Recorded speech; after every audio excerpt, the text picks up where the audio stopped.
Okay guys, सो आज हम लोग स्टार्ट करने जा रहे हैं कम्युनिकेशन बीसीआर का फर्स्ट चैप्टर। अभी एग्जाम पॉइंट ऑफ व्यू से ये चैप्टर बहुत ज़्यादा इम्पोर्टेंट है। प्लस स्कोरिंग है। बड़ा इजी चैप्टर है, एकदम डायरेक्ट क्वेश्चंस, और कम से कम भी नहीं तो 6 से 8 मार्क्स का ये आपके एग्जाम में आपको दिखेगा। तो प्लीज़ इस वीडियो को अच्छे से देखो, इस चैप्टर को अच्छे से अभी याद करो, फिर एग्जाम के एक दिन पहले बस गो थ्रू करना है, रिवाइज करना है, सारे मेन कॉन्सेप्ट्स को याद रखना है। ठीक है, सबसे पहले स्टार्ट करते हैं कम्युनिकेशन होता क्या है। कुछ की वर्ड्स है जो याद रखना है, पढ़ाई करते दौरान हम लोग उसको अंडरलाइन करेंगे, बुक में भी, मेरे साथ भी। उसको तुम लोग अंडरलाइन करना है एग्जाम से पहले, वो तो रिवीजन के लिए एकदम मस्ट है। जैसे कि कम्युनिकेशन एक प्रोसेस है जिसमें एक्सचेंज यानी कि लेन देन होता है, इंफॉर्मेशन का, आइडिया का, थॉट का, फीलिंग का, इमोशन का। किन चीज़ों का? 5 चीज़ों का: इंफॉर्मेशन, आइडिया, थॉट्स, फीलिंग्स और इमोशंस। हमारे 5 फिंगर्स हैं, पांचों फिंगर में रख दो। कॉमन सेंस वाला बात है। मोबाइल फ़ोन यूज़ करते हैं किस काम के लिए? कम्युनिकेशन के लिए। क्या कम्युनिकेट करते हैं? इन्फॉर्म करते हैं। न्यूज़ चैनल का नोटिफिकेशन आता है, इन्फॉर्म किया जाता है। आइडियाज़ होता है, दोस्त कोई किसी प्लान के लिए एक आइडिया देता है। थॉट्स शेयर करते हैं, फीलिंग शेयर करते हैं, इमोशन शेयर करते हैं। तो कम्युनिकेशन ये 5 चीज़ों का एक्सचेंज है। कैसे शेयर करते हैं? सिर्फ राइटिंग में, सिर्फ मोबाइल में? नहीं भैया, फेस टू फेस स्पीच में हो सकता है, कॉल पर हो सकता है, या फिर अगर फेस टू फेस है या फिर वीडियो कॉल पे है तो बिना कुछ बोले अपने हैंड के साइन से, अपने बिहेवियर से हम कम्युनिकेट कर सकते हैं। बात करें कम्युनिकेशन के पूरे प्रोसेस का, तो उसमें होता है एक सेंडर जो एक मैसेज भेजता है। किसको? रिसीवर को। सेंडर मैसेज भेजता है रिसीवर को। कैसे भेजता होगा? किसी चैनल के द्वारा। आजकल ये channel WhatsApp, Facebook, Instagram, Snapchat, ये सब हो रखा है। कुछ टाइम पहले तक नॉर्मल मैसेजिंग था, उससे कुछ टाइम पहले तक कॉल्स थे जो टेलीफोन में आते थे, उससे पहले खत थे। कैसा भी हो, अगर एक बंदा से दूसरे के पास किसी भी टाइप का इंफॉर्मेशन, आइडिया, थॉट या फीलिंग या इमोशन जा रहा है, उसको किसी चैनल का ज़रूरत है। ठीक है, उसको किसी मीडियम का ज़रूरत है। किसका? मीडियम या फिर चैनल का। तो पहला बात हम लोग सीखे सेंडर के बारे में, दूसरा बात सीखे रिसीवर के बारे में, तीसरा सीखे चैनल या फिर मीडियम के बारे में। ठीक है, अभी एक चीज़ को ध्यान में रखना बहुत ज़रूरी है। सिर्फ मैसेज मिल जाए वो ज़रूरी नहीं, मैसेज का फीडबैक भी ज़रूरी होता है। फीडबैक इन सेंस, आगे वाला जो बंदा है वो इस मैसेज को कैसा लिया। फॉर एग्जांपल, सेंडर कॉल पे कुछ बोला, रिसीवर वो चीज़ समझा कि नहीं, कैसे पता चलेगा? उसके फीडबैक से, उसके रिप्लाई से। होता क्या है ना, बहुत बार, अच्छा फोर्थ हम लोग सीखे फीडबैक। बहुत बार हम लोग का सेंडर रिसीवर को कोई मैसेज भेजता है, कोई भी मैसेज एक्सचेंज करता है, लेकिन बीच में होता है नॉइस किसी भी टाइप का। मानो नेटवर्क नहीं है, या फिर किसी भी टाइप का बैरियर टू कम्युनिकेशन है जो हम लोग आगे पढ़ने वाले। तो किसी भी टाइप के प्रॉब्लम के कारण जब सेंडर रिसीवर को भेजे, सेंडर बोलना कुछ चाहता है, सेंडर इनकोड कुछ करता है, लेकिन रिसीवर उसको कुछ और ही समझ लेता है, डिकोड कुछ और ही कर लेता है।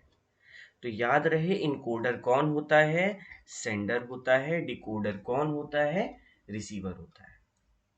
हम लोग क्या क्या सीखे हैं? सेंडर जो कि इनकोडर है, मैसेज भेजता है रिसीवर को जो कि डिकोडर है। कैसे?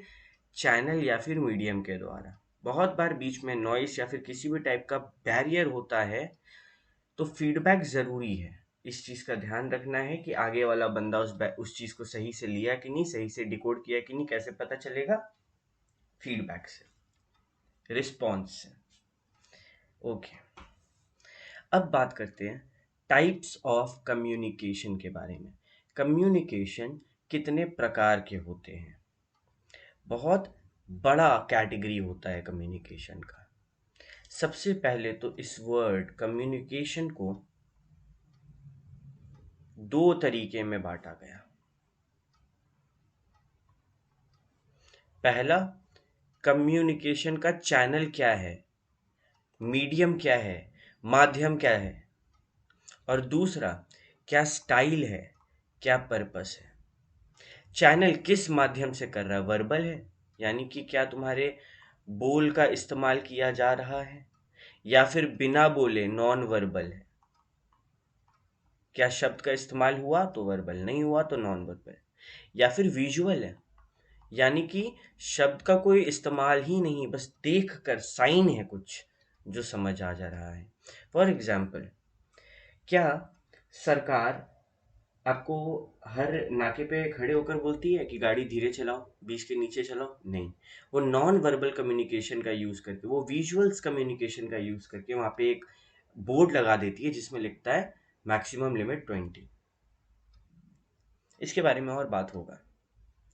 Based on purpose and style, एक होता है फॉर्मल एंड एक होता है इनफॉर्मल।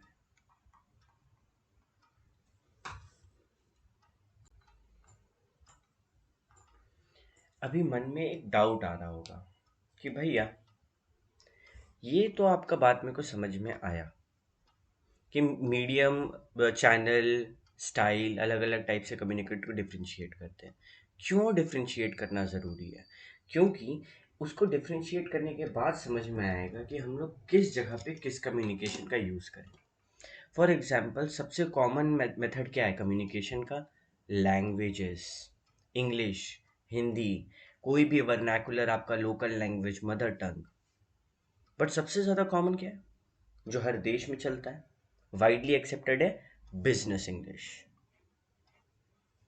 ये एक ऐसा लैंग्वेज है जो इंटरनेशनली, नेशनली, अलग अलग स्टेट में किसी ना किसी को आराम से आता होगा। तो हम लोग इस चीज़ को समझें कि business English is a form of communication. वो कम्युनिकेशन का एक ऐसा फॉर्म है जिसे जानना बहुत ज़रूरी है। भैया, आप बिजनेस इंग्लिश क्यों बोले? आप तो नॉर्मली मतलब इंग्लिश भी बोल सकते थे। इंग्लिश भी दो टाइप का है। एक है जनरल इंग्लिश, जो हम लोग फ्रेंड्स, फैमिलीज, रिलेटिव्स इनसे बात करते हैं। एक होता है बिजनेस इंग्लिश, जो थोड़ा फॉर्मल होता है। ठीक है, ओके। बेसिक डिफरेंस क्या है इंग्लिश और बिजनेस इंग्लिश और जनरल इंग्लिश में? बिजनेस इंग्लिश थोड़ा टेक्निकल होता है, उसमें टेक्निकल वर्ड्स ज़्यादा होते हैं, उसमें कॉम्प्लेक्सिटी थोड़ा ज़्यादा होता है, अच्छे वर्ड्स का इस्तेमाल किया जाता है। जैसे कि अगर तुम स्टॉक मार्केट के फील्ड में हो तो तुमको पता चलेगा शॉर्ट क्या होता है, लॉन्ग क्या होता है। जैसे कि क्रिकेट में डक क्या होता है तुम लोग को पता है। ठीक है, तो हर जगह का अपना एक टेक्निकल भाषा होता है, तो बिजनेस इंग्लिश अक्सर टेक्निकल होता है। और जनरल इंग्लिश ये conversational, daily, day to day use basis पे होता है। ओके, अब आते हैं वर्बल कम्युनिकेशन में। वर्बल कम्युनिकेशन होता क्या है? वर्बल कम्युनिकेशन मतलब मैसेज पहुंचाना with the help of words and languages. Verbal communication में किसका इस्तेमाल किया गया? वर्ड्स और लैंग्वेजेस का। गलती से भी ये मत सोचना कि वर्बल मतलब सिर्फ बोलने वाला, ओरल कम्युनिकेशन नहीं। वर्बल रिटन भी होता है एंड ओरल भी होता है, दोनों फॉर्म में होता है। वर्ड और लैंग्वेज का यूज किया जाए तो वो वर्बल कम्युनिकेशन में आता है। रिटन मतलब ईमेल, डॉक्यूमेंट, लेटर, रिपोर्ट दे रहा है, प्रेजेंटेशन दे रहा है, ब्रोश्योर, पैम्पलेट, एसएमएस, व्हाट्सएप, कुछ भी जहाँ पे मैसेज को लिख कर दिया जाए। ट्विटर, ये सब जगह पे मैसेज लिखा जाता है। Newspaper, prospectus. तो यहाँ पे ये जो रिटन कम्युनिकेशन है वर्बल कम्युनिकेशन के अंडर में, ये हम लोग आगे बहुत सारा कुछ सीखेंगे। Article writing, precis writing, report writing, letter writing, email writing. और ये जो है रिटन कम्युनिकेशन, ये हम लोग का बीसीआर फाउंडेशन लेवल पे बहुत ज़्यादा ज़रूरी है। ओरल कम्युनिकेशन स्पोकन होना चाहिए, वर्ड्स का इस्तेमाल यहाँ भी हो रहा है, बट हो सकता है फेस टू फेस हो, टेलीफोन पर वॉइस चैट पे हो, वीडियो कॉन्फ्रेंसिंग पे हो सकता है लेक्चर में बोल रहे हैं, प्रेजेंटेशन दे रहे हैं, सेमिनार दे रहे हैं, मीटिंग्स कर रहे हैं, ठीक है, या फिर फ्रेंड से बात कर रहे हैं। ओरल हर जगह होता है। क्या तुम कभी अपने फ्रेंड से लेटर पे बात करते हो? पहले करते थे, अब चैट पे बात करते हैं, रिटर्न कम्युनिकेशन। दूसरे दिन मिले, फेस टू फेस बात किए या फिर कॉल किए, ओरल कम्युनिकेशन। तो सबसे इजी कौन सा कम्युनिकेशन हुआ? वर्बल। भैया बोलकर या लिख कर करो, आगे वालों को डिकोड करने में आसानी हो जाएगा। लेकिन सोचने वाला बात यह है कि ह्यूमन बीइंग का सिर्फ और सिर्फ कितना, 7% ऑफ एवरी कम्युनिकेशन वर्बल होता है। यानी कि रिटन और ओरल शब्दों और भाषाओं का इस्तेमाल करके हम लोग सिर्फ 7% कम्युनिकेशन करते हैं। तो भैया बाकी कम्युनिकेशन कैसे होता होगा? Let me tell you.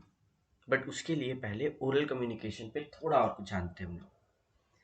कुछ ओरल कम्युनिकेशन के बेसिस के बारे में जानो, ठीक है। ओरल कम्युनिकेशन में ऐसे क्या चीज़ें हैं जो जानना बहुत ज़रूरी है? जब हम लोग बोलते हैं तो किन चीज़ों का ध्यान रखना है? सबसे पहला, प्रोनाउंसिएशन। जिस चीज़ को हम लोग प्रोनाउंस कर रहे हैं उसका प्रोनाउंसिएशन कैसा है, उसको बोला किस टोन में जाएगा। दूसरा, ओरल कम्युनिकेशन में सिर्फ बोला नहीं जाता है, आगे वालों को लिसन करना, सुनना भी ज़रूरी है। Two way communication. आप जो बोल रहे हो उसका ग्रामर कैसा है, उसका व्याकरण कैसा है, ये ज़रूरी होता है। आपका शब्दकोश, आपका वोकैबुलरी, आप जो लैंग्वेज का यूज़ कर रहे हैं वो कितना स्टैंडर्ड है, ये आगे वाला भाषा जो यूज़ कर रहा है वो कैसा है, ये जानना। प्रेजेंटेशन में बोल रहे हो, फेस टू फेस है, वीडियो कॉल पे हो, सब ये छोटा छोटा चीज़ ओरल कम्युनिकेशन में मैटर करता है। देखो, Adrian Underhill point number 1 pronunciation को कैसे डिफाइन किए? Grammar without pronunciation is like food without taste. Grammar use तो कर रहे हो बट उसमें वो मज़ा नहीं है, वो किक नहीं है।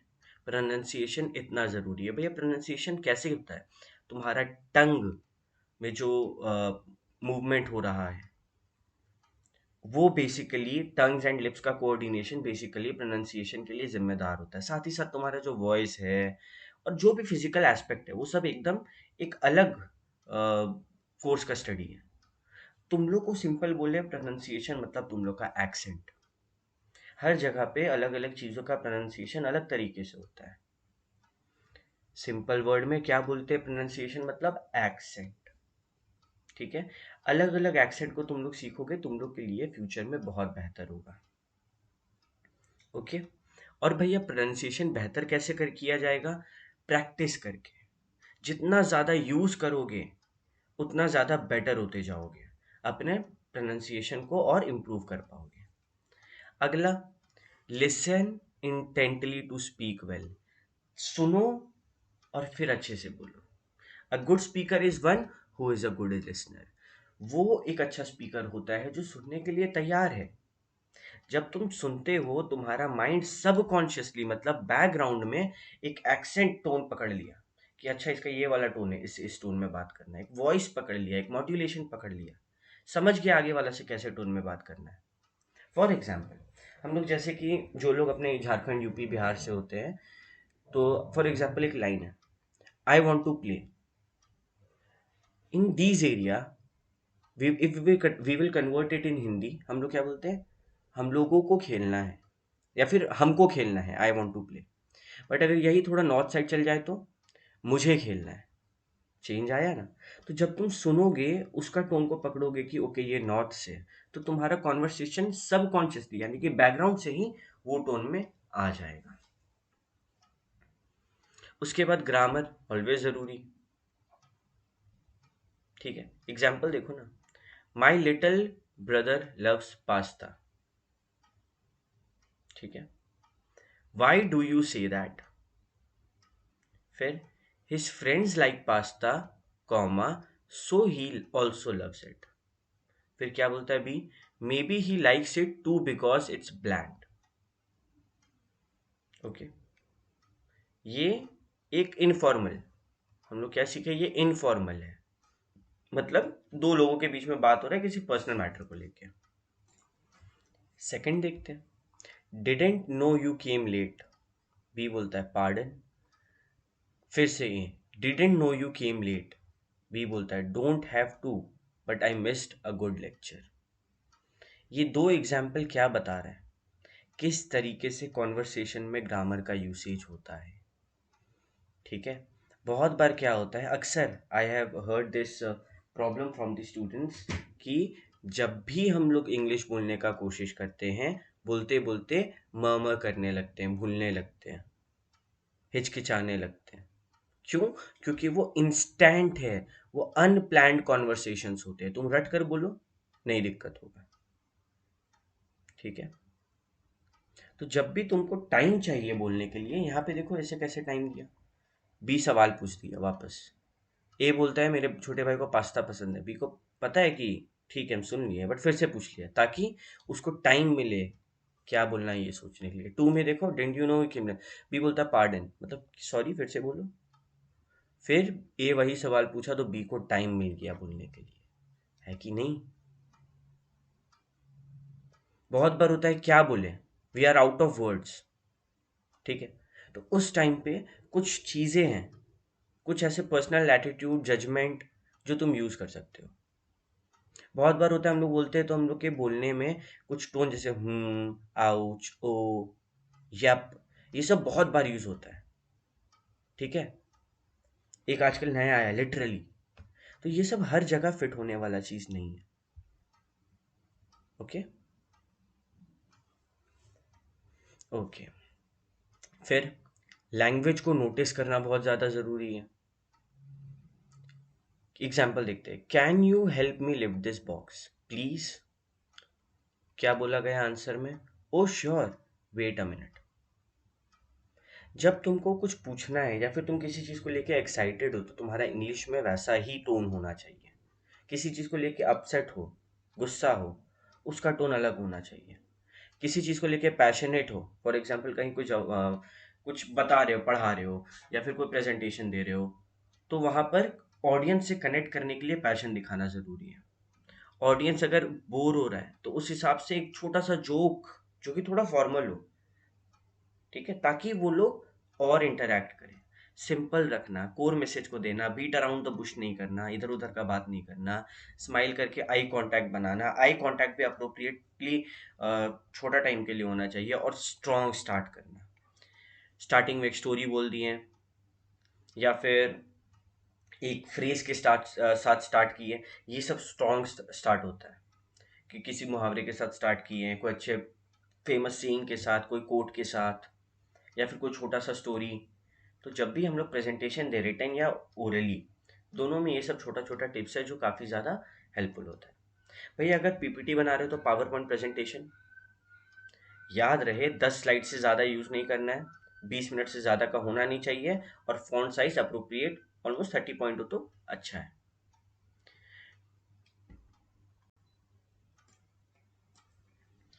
अभी भैया अकॉर्डिंग टू यू, ऊपर हम लोग पढ़े 7% ह्यूमन कम्युनिकेशन सिर्फ वर्बली होता है।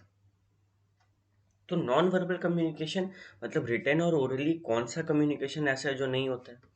हम लोग अपना थॉट्स कन्वे कर रहे हैं, फीलिंग कन्वे कर रहे हैं, एक्सप्रेस आइडिया कर पा रहे हैं, इमोशंस को एक्सप्रेस कर पा रहे हैं। नॉन वर्बल अलग अलग टाइप का होता है ये भी। जैसे कि एक है फिजिकल नॉन वर्बल कम्युनिकेशन, तुम्हारा बॉडी लैंग्वेज, तुम्हारा फेस का एक्सप्रेशन कैसा है, तुम कैसे खड़े हो, तुम्हारा जेस्चर क्या है, तुम कैसे टच कर रहे हो किसी चीज़ को, तुम्हारा फिजिकल सिग्नल क्या साइंस दिखा रहे हो, ये बताता है कम्युनिकेशन। कोई तुमको अगर साइन में आंख बड़ा करके दिखाता है तो they mean to dare you, वो तुमको डरा रहे हैं। कोई एक अच्छा सा सॉफ्ट सा स्माइल दे रहा है तो he is happy about your message. ये सभी फीडबैक में बहुत ज़्यादा हेल्पफुल होता है। किसी का टच अप्रोप्रिएट नहीं है, यू विल फील इट, वो बता नहीं रहा है, वो नॉन वर्बल है। बिना वर्ड्स का यूज़ किए, बिना लैंग्वेज का यूज़ किए समझ में आता है कि आगे वाला इंसान फ्रेंडली हो रहा है या फिर गुस्सा हो रहा है। ठीक है, तो जब भी इंटरव्यू में जाते हैं कहा जाता है हाथ को ऐसे ना मोड़ के नहीं बैठना चाहिए। क्यों? क्योंकि वो एक ऑफेंसिव बिहेवियर माना जाता है, वो एक एंटागोनिस्टिक बिहेवियर माना जाता है। तो इस चीज़ को भी ध्यान में रखना ज़रूरी है। Around non verbal communication 55% of total communication पकड़ के रखा है। ठीक है, in fact physical non verbal communication, तुम्हारा स्माइल, तुम्हारा गुस्सा, आईब्रो, आई, तुम्हारा नोज, तुम्हारा लिप्स, तुम्हारे हैंड्स, ये सब छोटे छोटे बॉडी लैंग्वेज भी कम्युनिकेट करते हैं। तो 55% यहाँ पर, वहाँ पे 70% था। पैरा लैंग्वेज क्या होता है भैया? किस टोन में बोल रहे हो, बोलने का क्या पिच है, क्या बेस है, क्या। फॉर एग्जाम्पल, कोई टीचर तुमसे गुस्सा होता है तो वो कैसे बोलता है? गेट अप, ये कमांडिंग टोन है। He is angry with you. कोई हैप्पी होता है या फिर कोई रिक्वेस्ट करता है तो प्लीज गेट अप, ये एक छोटा सा पिच था, सॉफ्ट टोन पे बात किया गया। तो ये होता है पैरा लैंग्वेज, वॉइस मॉड्यूलेशन इसको कह सकते हैं। ठीक है, कि वॉइस का quality, intonation, pitch, stress, tone, style, ये बताता है कि तुम क्या कम्युनिकेट करना चाह रहे हो। और तुम्हारे वॉइस का जो एट्रीब्यूट्स है वो 38% ऑफ ऑल कम्युनिकेशन कंसिस्ट करता है। तो हम लोग क्या सीखे?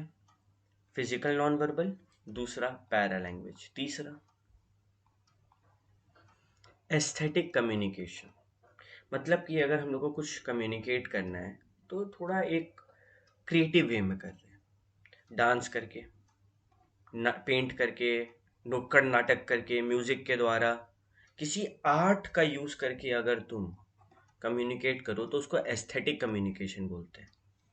मूवीज के द्वारा, अपीयरेंस, तुम कैसा कर रहे हो, क्या पहन के रखे हो, वेल ड्रेस्ड हो कि नहीं, ऑर्गेनाइज्ड हो कि नहीं, ये सब भी बताता है तुम किसी चीज़ को लेके सीरियस हो कि नहीं। ये एक फेवरेबल इम्प्रेशन छोड़ता है। मानो कोई ऑफिस में गए हाफ पैंट में, वो वहाँ का ड्रेस कोड नहीं है, वो फॉर्मल शर्ट पैंट होता है वहाँ पर।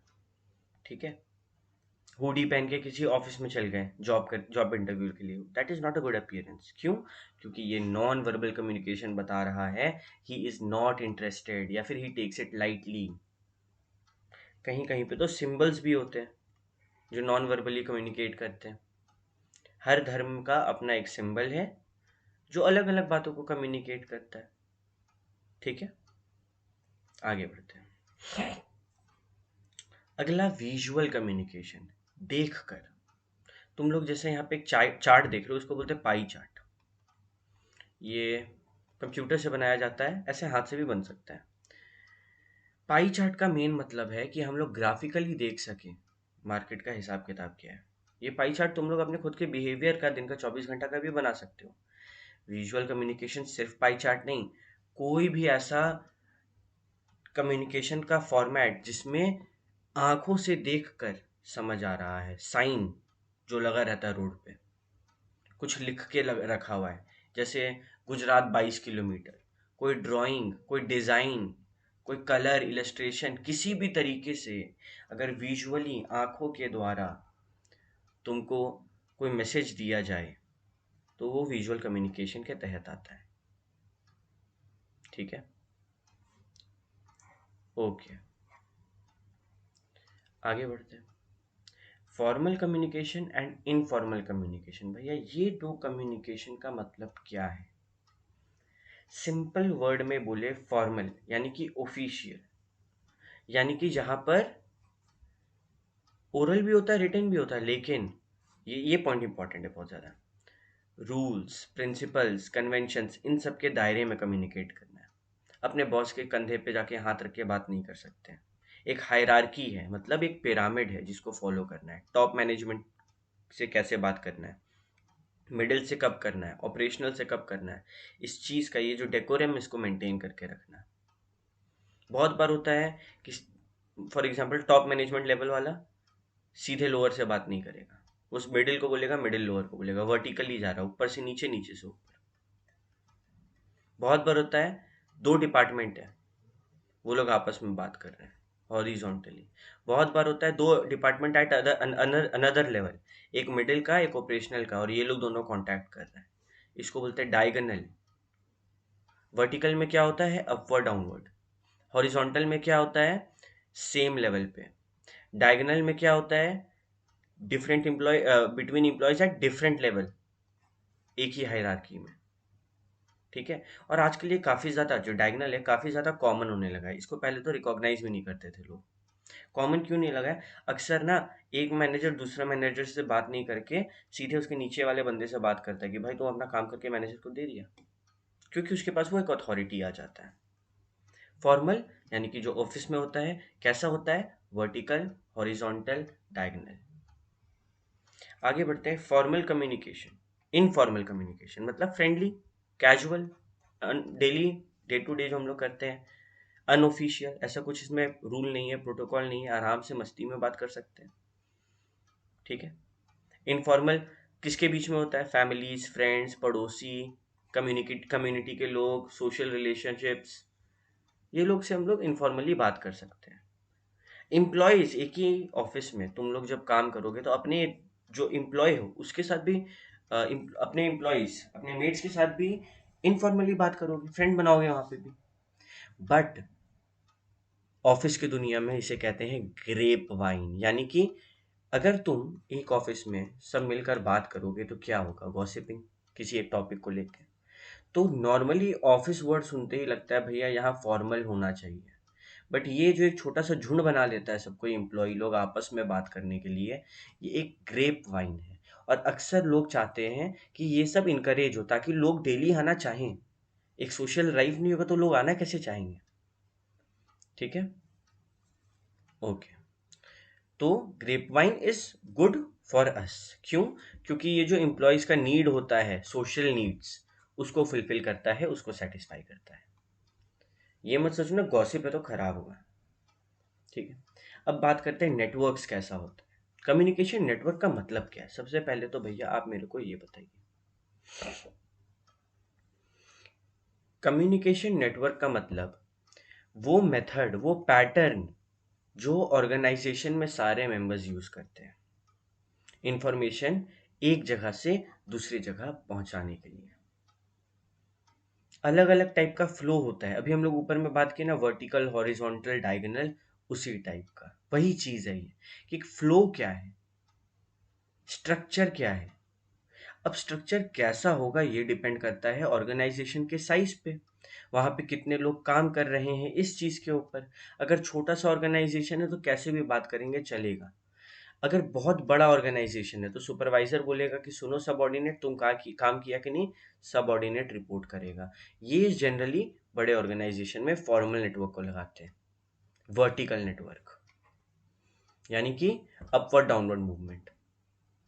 सुपरवाइजर तुरंत सबऑर्डिनेट से पूछा, इमीडिएट फीडबैक मिल गया कि हाँ भैया काम हो गया है, या फिर हाँ सर काम हो गया है। सर्किट नेटवर्क में क्या होता है? दो लोग कम्युनिकेट करते हैं, ए मैसेज भेजा बी को, बी फीडबैक भेजा ए को, ये सेम हायरार्किकल लेवल पे हो रहा है, ठीक है।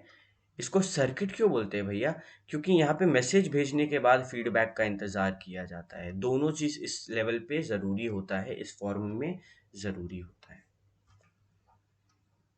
फिर चेन नेटवर्क, यहाँ पे चेन ऑफ कमांड होता है। मानो कोई कंपनी का बहुत बड़ा मतलब डायरेक्टर या फिर सीईओ जो है, वो अपने एम्प्लॉय को बोला ये काम करो, फिर वो अपने अंडर में बोला, वो अपने अंडर में बोला, तो ये चेन नेटवर्क बन गया। यहाँ से कोई डाटा को दिया गया और फिर डाउन फ्लो होते जा रहा है। ये chain network often takes time, अक्सर क्लियर नहीं होता है, टाइम लेता है कम्युनिकेट होने में। तो चेन नेटवर्क अवॉइड किया जाता है, रेयरली यूज किया जाता है। अच्छा सवाल उठता है भैया, एग्जाम में मानिए पूछ दिया what are the types of communication, तो हम लोग सबके बारे में लिखेंगे? हाँ, जितना अंडरलाइन किए हैं उतना, प्लस थोड़ा बहुत अपने बना के। अंडरलाइन वाला तो एकदम मस्ट है, बट अपना भी कुछ और लिख सकते हो। और क्या डायग्राम बना सकते हैं? बिल्कुल बना सकते हो। अच्छा है बनाओगे तो, नहीं बनाओगे तो मार्क्स नहीं कटेगा, बनाओगे तो good. Back to paper. Wheel and spoke network मतलब ए कोई मैसेज दिया बी को, बी से फीडबैक लिया, ए कोई मैसेज दिया सी को, सी से फीडबैक लिया। ये ना एक सिंगल आदमी है जो सारा काम संभाल रहा है, सिंगल कंट्रोलिंग अथॉरिटी है ये इंस्ट्रक्शन दे रहा है, फीडबैक ले रहा है, इंस्ट्रक्शन दे रहा है, फीडबैक ले रहा है। ये क्या से कोई छोटा मोटा बिजनेस में तो चल जाएगा, एक लौता आदमी सब कुछ संभाल लेता है। क्या बड़ा ऑर्गेनाइजेशन में ऐसा कम्युनिकेशन चलेगा? कभी भी नहीं। तो व्हील एंड स्पोक कहाँ चलेगा? स्मॉल के लिए अच्छा है ये, बड़ा लार्ज ऑर्गेनाइजेशन के लिए नहीं है। स्टार नेटवर्क, जिसको जिससे बात करना है, मल्टीपल है, ऑल मेंबर्स एक दूसरे से बात कर सकते हैं, कोई दिक्कत नहीं है। ठीक है, फ्रीली बात करो, कोई रोक टोक नहीं है, कोई हेजिटेशन नहीं है। तो star network, wheel and spoke, chain, circuit, vertical, ये जो अलग अलग नेटवर्क हैं, ये याद रखना बहुत ज़रूरी है। हर नेटवर्क का अपना खुद का एक ज़रूरत है, कुछ लार्ज में काम आता है, कोई स्मॉल में, कोई हर जगह चलता ही है।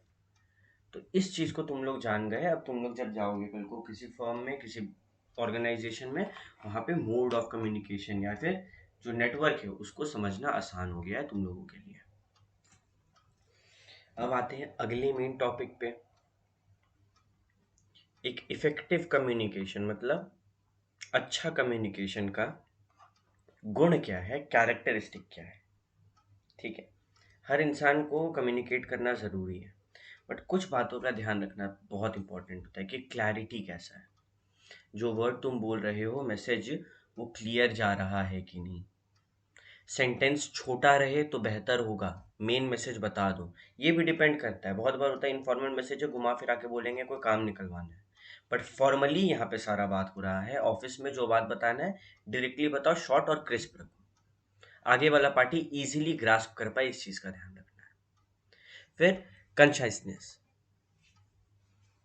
Brevity is the essence of business communication, मतलब जितना कंसाइज रखोगे, जितना छोटा रखोगे, बेकार का चीज जैसे आई मीन टू से, यू सी, ऐसे करके घुमाओ फिराओ मत, छोटा रखो, रिपीटेशन का जरूरत नहीं है, मेन मैटर बोलो और निकलो। कंसाइज का मतलब ये होता है। कंक्रीटनेस, वो डाटा पे होना चाहिए, ऐसे हवे में नहीं होना चाहिए। ऑफिस में हो तुम, जो आइडिया है, जो थॉट है, अगर उसका कोई मिस इंटरप्रिटेशन होगा तो तुम लायबल होगे, उसका कोई कुछ एक परिणाम होगा, कॉन्सिक्वेंस होगा जो तुमको झेलना होगा। तो रिसर्च करो और अपने डाटा को, अपने मैसेज को बहुत ही कॉन्क्रीट रखो। ठीक है। कोहेरेंस, कोहेरेंस मतलब इंटर कनेक्टेडनेस, मतलब कि तुम जो वर्ड्स और सेंटेंसेस का इस्तेमाल कर रहे हो उसमें लॉजिकल ब्रिज होना चाहिए, एक बात आने वाले अगले लाइन से मैच खाना चाहिए। फॉर एग्जाम्पल तुम्हारे सामने 3 प्रॉब्लम था, तुम प्रॉब्लम नंबर 1 का सोल्यूशन दिए, ये बताए बिना कि प्रॉब्लम नंबर 1 का सोल्यूशन कंप्लीट हो चुका है, तुम 2 का सोल्यूशन देने लगे, आगे वाले को क्या लगेगा, ये फन का ही सोल्यूशन चल रहा है। समझ आ रहा है? मतलब कम्युनिकेट करते टाइम छोटा बोलना है, कंसाइज बोलना है, लेकिन कोहेरेंस होना ज़रूरी है।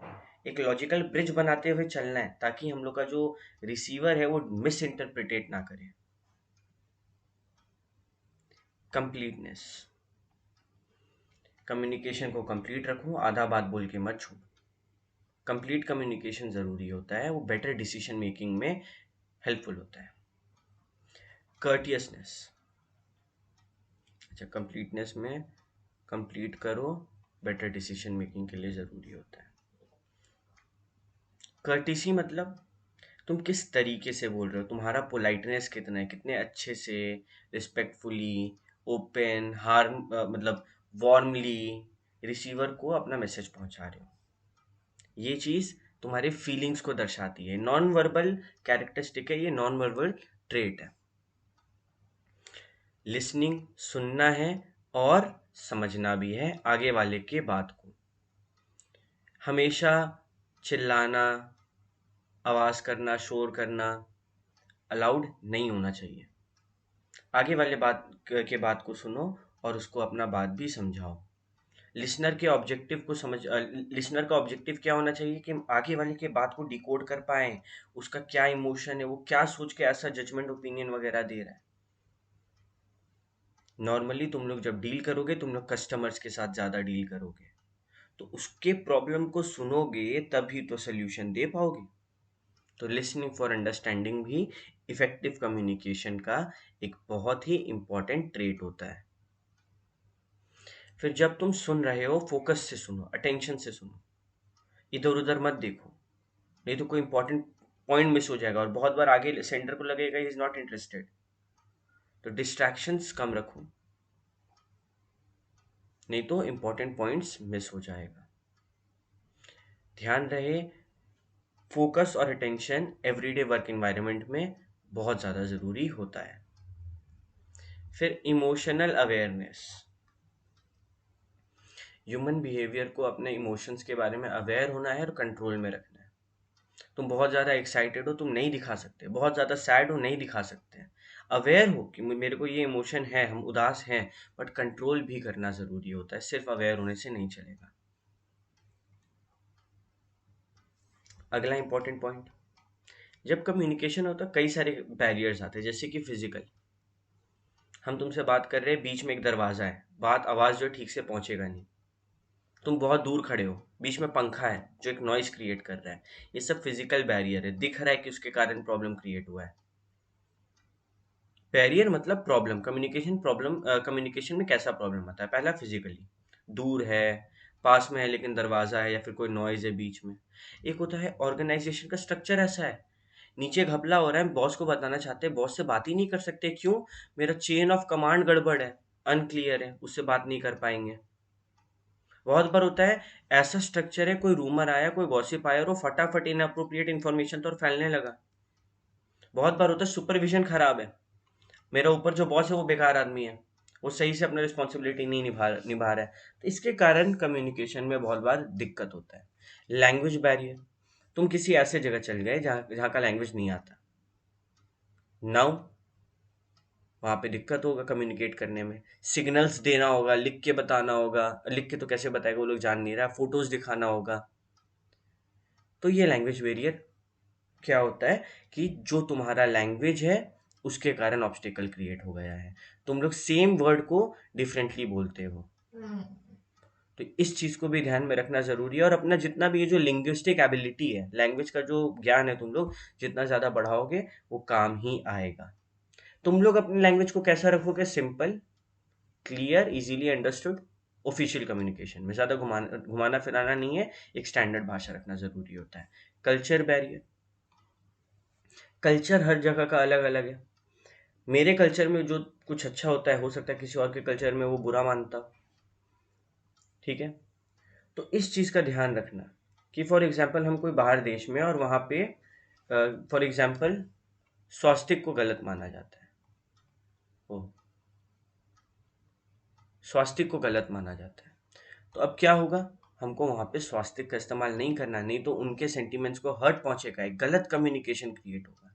ये एक बैरियर है टाइप का, मिसकम्युनिकेशन है, हम मेरा ये इंटेंशन, ये इरादा नहीं है, बट ये कल्चर ही ऐसा है। हर ट्राइब का, रिलीजन का, हर जगह का अपना अपना कल्चर होता है, जिसके कारण बैरियर्स क्रिएट होते हैं। इनफैक्ट सिर्फ जगह का क्या, हर ऑर्गेनाइजेशन का कल्चर भी अलग होता है। कहीं का कल्चर है कि तुमको जो कपड़ा पहन के आना है कोई दिक्कत नहीं है, फ्री होके काम करो। कहीं का कल्चर होता है कि भाई फ्री होके काम मत करो, एकदम फॉर्मली आओ, किसी से बात मत करना। कहीं पे फैमिली का भी कल्चर होता है, कहीं पे कल्चर होता है कि हाँ भाई तुम लोग आराम से रात में लेट आ सकते हो, कहीं पे कल्चर होता है 8 बजे कर्फ्यूज के बाद। तो कल्चर सिर्फ रिलीजन और रीजन का नहीं, बल्कि ऑर्गेनाइजेशन एंड फैमिलीज में भी अप्लाई होता है। अगला इमोशनल बैरियर, ये कैसा बैरियर है? अभी ऊपर में पढ़े, इमोशन अवेयरनेस और कंट्रोल दोनों होना ज़रूरी है। इमोशंस अलग टाइप के होते हैं, anger, sadness, criticism, anxiety, jealousy, suspicion, mistrust, ये सारे अलग अलग टाइप के एंगर्स हैं, इमोशंस हैं। तो इसके बारे में जान कर रखना, हो सकता है आगे वाला उस टाइम एंग्शियस है, घबरा रहा है, तो उसको किस तरीके से कम्युनिकेट करना है, वो तुम्हारा हो सकता है मिस इंटरप्रेट कर ले, डिकोड गलत कर ले, तो ये एक इमोशनल बैरियर क्रिएट कर देगा। क्यों दिक्कत हुआ उसको कम्युनिकेट करने में? वो इमोशनली उस टाइम स्टेबल नहीं था, इसीलिए। ठीक है, उसका इमोशन तुम्हारे कम्युनिकेट किए हुए मैसेज को गलत इंटरप्रेट करेगा उस टाइम पे। एटीट्यूड बैरियर, पर्सनल एटीट्यूड भी होता है। एक बस अभी क्या होता है, एटीट्यूड से तुम लोग कुछ और ही समझता है। एटीट्यूड का मतलब तुम्हारा व्यवहार कैसा है। अगर एज अ स्टूडेंट हम बहुत ज़्यादा मोटिवेटेड है, फोकस्ड है, एकदम डेडिकेटेड है पढ़ाई के लिए, तो हम एक प्रोएक्टिव अप्रोच रखें, अच्छा, गुड अप्रोच, गुड एटीट्यूड, ठीक है। बहुत बार होता है लोग शाई होते हैं, इंट्रोवर्ट होते हैं, खुलना नहीं चाहते, लेजी होते हैं, काम नहीं करते हैं, तो वो गलत एटीट्यूड है, वैसा एक बैरियर है। हम वैसे इंसान के साथ कम्युनिकेट करेंगे, भाई ये काम हुआ, ए जान है यार, he is lazy right now. तो इस चीज का ध्यान रखना कि एटीट्यूड भी कम्युनिकेशन में बैरियर होता है। फिर परसेप्शन बैरियर, हर किसी को दुनिया का देखने का नजरिया है। हो सकता है हम जो बात रखें आगे आगे वाले के सामने उसको समझ में ना आए। क्यों? ये कौन सा कम्युनिकेशन में बैरियर है? परसेप्शन। और ऐसा हर हर बार होता है, ऑफिशियली नहीं, फैमिली में, फ्रेंड्स के बीच। वो लोग परसेप्शन बैरियर के कारण हम लोग का कम्युनिकेशन में नॉइज आने लगता है, प्रॉब्लम आने लगता है। फिजियोलॉजिकल बैरियर, अच्छा ये एक अलग टाइप का बैरियर है, ये फिजिकल प्रॉब्लम है। देखने में दिक्कत, सुनने में दिक्कत, बोलने में दिक्कत, तबीयत खराब, तो ये एक अलग बैरियर होता है। और टेक्नोलॉजी बैरियर, नेटवर्क खराब हो गया, नेटवर्क कम है, ये सब टेक्नोलॉजी के कारण एक बैरियर क्रिएट होता है। तो चाहे कैसा भी कम्युनिकेशन हो, उसके लिए बैरियर तो बना हुआ है। सारा बैरियर का पॉइंट्स जो है वो ध्यान में रखो, बैरियर नौ का नो याद रखना, ठीक है। और लास्ट में ये एक छोटा सा केस स्टडी है, ये तुम लोग के लिए होमवर्क है। केस स्टडी को रीड करो, क्वेश्चंस पढ़ो और आंसर्स रीड करो। लिख के वो सब प्रैक्टिस करने का ज़रूरत नहीं है। ये जो प्रैक्टिस क्वेश्चन है 10 का 10 ज़रूर से पढ़ लेना, ठीक है। दैट्स इट, हमारा कम्युनिकेशन भी कंप्लीट होता है।